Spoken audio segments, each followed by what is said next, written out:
सबसे बड़ी खबर जहां हेमंत कैबिनेट की अहम बैठक आज होनी है। सीएम हेमंत की अध्यक्षता में बैठक होगी। अनुपूरक बजट पेश होने के बाद से यह बैठक होगी। बैठक में कई निर्णय लिए जाएंगे और खासकर पेसा कानून पर फैसला लिया जा सकता है। कई विभाग के प्रस्ताव पर मुहर लग सकती है। तो सीएम हेमंत की अध्यक्षता में आज कैबिनेट की महत्वपूर्ण बैठक और सबसे खास होगा कि पेसा कानून पर फैसला लिया जा सकता है, जिस पर सियासत भी तेज है। कई विभाग के प्रस्ताव पर मुहर लग सकती है।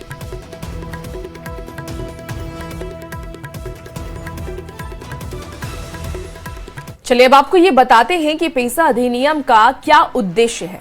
देखिए, सबसे पहला उद्देश्य जो इसका है कि पंचायतों से संबंधित प्रावधानों को अनुसूचित क्षेत्रों तक विस्तारित करना, जनजातीय आबादी के बड़े हिस्से को आपको बता दें कि स्वास्थ्य प्रदान करना, सहभागी लोकतंत्र के साथ ग्राम शासन स्थापित करना इसका मुख्य उद्देश्य है। ग्राम सभा को सभी गतिविधियों का केंद्र बनाना, इसके साथ ही पारंपरिक प्रथाओं के अनुरूप उपयुक्त प्रशासनिक ढांचा विकसित करना, जनजातीय समुदाय की परंपराओं और रीति रिवाजों की रक्षा करना, उसको संरक्षण देना भी इसका मुख्य उद्देश्य है। इसके साथ ही आपको बता दें कि जनजातीय आवश्यकताओं के अनुरूप पंचायतों को सशक्त बनाना भी इसका उद्देश्य है।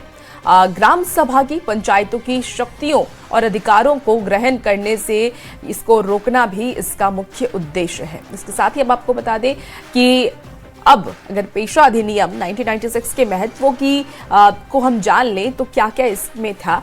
तो देखिए, जनजातीय समुदाय का सशक्तिकरण, जनजातीय संस्कृति और परंपराओं का संरक्षण, प्राकृतिक संसाधनों पर नियंत्रण, इसके साथ ही भूमि अधिकार और हस्तांतरण की रोकथाम, समावेशी एवं सहभागी शासन, विकास केंद्रित निर्णय प्रक्रिया भी इसका महत्व है।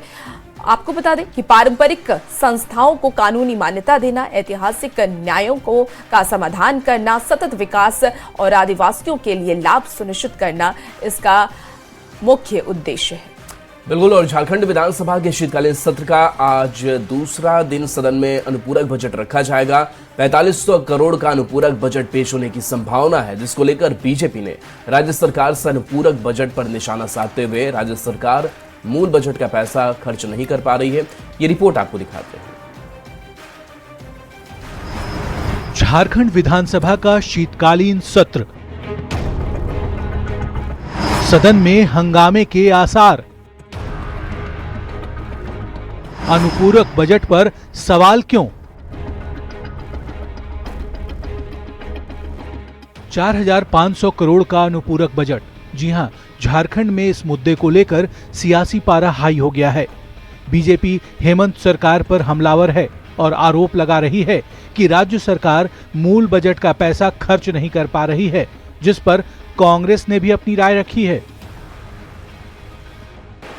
सबसे बड़ी बात है कि खजाना खाली होने का रोना क्यों रो रहे हैं? इसलिए रो रहे हैं कि ये केंद्र से मिलने वाली जो राशि है उसका उपभोग नहीं कर पाते, उपयोग नहीं कर पाते हैं, और करते भी हैं तो उसका उपयोगिता प्रमाण पत्र देते नहीं हैं, जिसके कारण केंद्र की राशि मिलती नहीं है। सरकार की आवश्यकता के अनुरूप अनुपूरक बजट लिए जाते हैं और उन चीजों का प्रावधान किया जाता है जो मूल बजट में छूट गए होते हैं। इसीलिए आवश्यक है सरकार को विकास कार्यों में गति देने के लिए कि वे अनुपूरक बजट लेकर के आए। दरअसल 5 दिसंबर से शुरू हुआ झारखंड विधानसभा का शीतकालीन सत्र 11 दिसंबर तक चलेगा। 8 दिसंबर का सत्र बेहद अहम है, क्योंकि इसी दिन हेमंत सरकार अनुपूरक बजट पेश करेगी। 9 दिसंबर को अनुपूरक बजट पर चर्चा होगी और इसी दिन विनियोग विधेयक लाया जाएगा।